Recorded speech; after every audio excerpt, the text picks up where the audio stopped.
Hello everyone, welcome to my channel RS tax Gyan hub.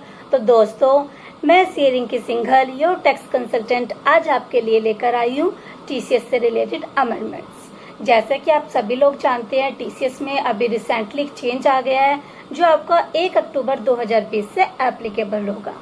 अब इसको किस किस कंडीशन में ये एप्लीकेबल होगा, किस कंडीशन में एप्लीकेबल नहीं होगा, ये सब जानने के लिए मेरे पास क्वेरीज आ रही थी, तो मैंने सोचा एक छोटा सा मिनी वीडियो क्लिप इसी के ऊपर बना दिया जाए। तो स्टार्ट करते हैं फ्रेंड्स। पहली टर्म कंडीशंस क्या है इसकी, वो देख रहे हैं हम। तो इसकी पहली कंडीशन है सेलर ऑफ गुड्स, यानी कि आप सेलर ऑफ गुड्स होने चाहिए तब आपके ऊपर TCS एप्लीकेबल होगा। लेकिन यदि आप सेलर ऑफ सर्विसेज हुए तो आपके ऊपर TCS एप्लीकेबल नहीं होगा। राइट, पहली कंडीशन क्लियर हो गई। दूसरी कंडीशन है कि आपका टर्नओवर लास्ट फाइनेंशियल ईयर में यानी कि 19-20 में 10 करोड़ से ज्यादा होना चाहिए। यदि 10 करोड़ से कम है तो भी आपके ऊपर यह TCS एप्लीकेबल नहीं होगा। तीसरी कंडीशन, 1 अप्रैल 2020 से टिल डेट तक टोटल सेल्स कंसिडरेशन आपने 50 लाख से ज्यादा रिसिप्ट कर लिया हो। यदि आपने 50 लाख से कम रिसिप्ट किया हो तो भी आप पर TCS एप्लीकेबल नहीं होगा। चौथी कंडीशन, 1 अक्टूबर 2020 से TCS कटेगा 1% से नॉर्मल केसेस में, बट अभी आपको रिलैक्सेशन दिया गया है तो अभी आपका इसमें 25% रिड्यूस करके यानी कि 0.075% से TCS कट जाएगा। बट यदि आपने आधार और पैन प्रोवाइड नहीं कराया तो आपका TCS कटेगा 1% से। तो आपका TCS कब कब कटेगा? आप सेलर ऑफ गुड्स हो, मोर देन 10 करोड़ आपका टर्नओवर हो, प्लस आपका जो सेल कॉन्सिडरेशन है मोर देन 50 लाख हो। ये तीनों कंडीशन पूरी हैं तो आपका TCS कट जाएगा।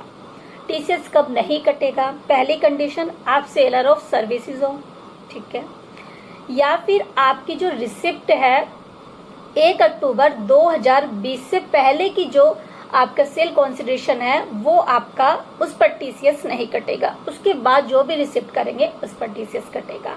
अभी आपको थोड़ा कंफ्यूजन लग रहा होगा, वो मैं एग्जांपल के थ्रू क्लियर कर दूंगी। राइट, आप यदि एक्सपोर्टर हो तो भी TCS नहीं कटेगा, इंपोर्टर हो तो भी नहीं कटेगा। यदि TCS के अदर प्रोविजंस जैसे कि स्क्रैप या फिर मोटर व्हीकल पे जो TCS कटता है तो वहां TCS कट गया तो दोबारा यहाँ पे TCS काटने की कोई जरूरत नहीं है। और इसके अलावा यदि बायर कौन है, लोकल अथॉरिटी है या फिर स्टेट गवर्नमेंट है, सेंट्रल गवर्नमेंट है, हाई कमीशन है, लीगेशन है, कमीशन है, कॉन्सोलेट है या फिर trade representation of a foreign trade, इनमें से कोई है तो भी आपका TCS नहीं कटेगा। अभी हमने किसका कटेगा किसका नहीं कटेगा, किस रेट से कटेगा ये डिस्कस कर लिया। अब मैं आपको रिटर्न्स का बताती हूँ। जैसे कि फ्रेंड्स, TDS में हमारा क्या होता है, पहले हम TDS काटते हैं, उसको डिपॉजिट कराते हैं, फिर हम रिटर्न फाइल करते हैं, फिर हम सर्टिफिकेट इश्यू करते हैं। राइट, यही करते हैं। इसमें भी ऐसे ही होगा। इसमें जैसे कि 1 अक्टूबर से एप्लीकेबल होगा तो अक्टूबर, नवंबर, दिसंबर एक क्वार्टर का एक रिटर्न जाएगा और फिर जनवरी, फरवरी, मार्च का एक रिटर्न जाएगा। TCS आपका एवरी मंथ के नेक्स्ट में 7th तक आपको काट के डिपॉजिट कराना होगा। जैसे कि आपका अक्टूबर का है तो नवंबर की 7 तारीख को, नवंबर का है तो 7 दिसंबर को, ऐसे नेक्स्ट मंथ की 7th को। अब रिटर्न फाइल कब होगी? जैसे कि आपका दिसंबर को क्वार्टर खत्म हो गया तो आपको जनवरी की 15 तारीख को, 15 जनवरी 2021 में आपको रिटर्न फाइल करनी होगी। और जो आपका जनवरी, फरवरी, मार्च खत्म हो जाएगा उसको आपको 15 मई 2021 में आपको रिटर्न फाइल करना है। ठीक है, अब आपको सर्टिफिकेट का भी इशू करना है। जो आपका 3rd क्वार्टर यानी कि जो दिसंबर में आपका एंड हो रहा है उसके लिए आपको 30 जनवरी 2021 तक सर्टिफिकेट इशू करना है। और जो आपका 4th क्वार्टर है जो 31 मार्च में एंड करेगा वो आपको 30 मई 2021 तक सर्टिफिकेट इशू करना है।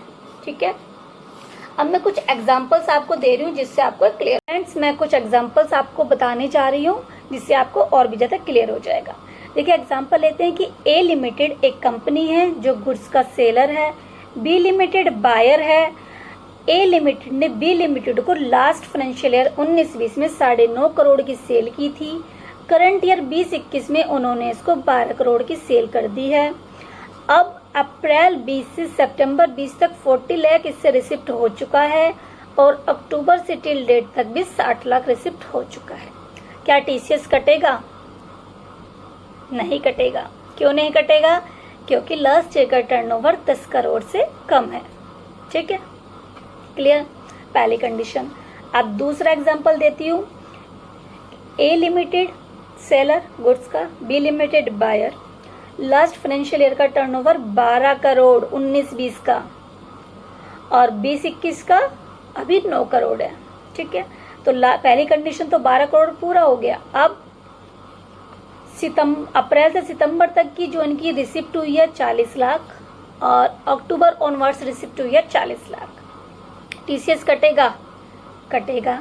अब टीसीएस तो कटेगा, लेकिन कितनी अमाउंट पे कटेगा? अप्रैल से सितंबर तक 40 लाख रिसिप्ट किए हैं और अक्टूबर ऑनवर्ड्स भी 40 लाख, 80 लाख हो गया। तो 80 लाख पे कटेगा, 50 लाख से ज्यादा पे कटते हैं।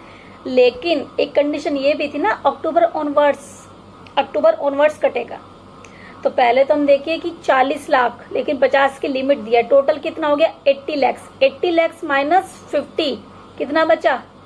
30 लैक्स। तो 30 लैक्स पे कटेगा आपका 0.075% से। क्लियर हो गया? अब यदि मैं इस 40 लाख की रिसिप्ट की बजाय यहाँ पे कितना कर दूं?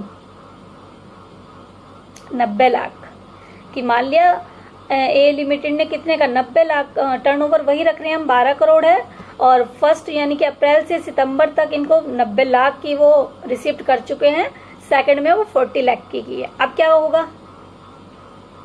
अब क्या करेंगे? अब ऐसा अब यदि हम सोचे 90 plus 40 130 minus 50 is equal to 80 पे कटेगा, गलत हो जाएगी कैलकुलेशन।